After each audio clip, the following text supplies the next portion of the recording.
naapod tayo lain nga i-check, no? This is the Note 40 Pro. Infinix lang gihapon ni siya.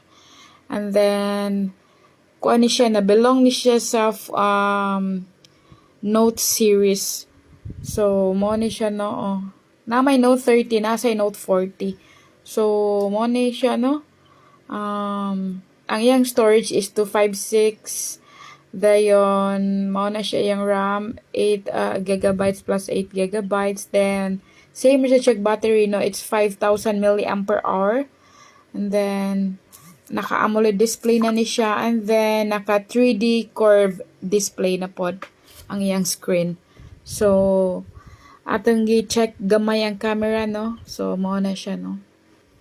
So, by the way, no, sa mga prices, guys, ayaw lang ko ninyong pangutan, ano, you can visit directly, no, sa ilahang official store.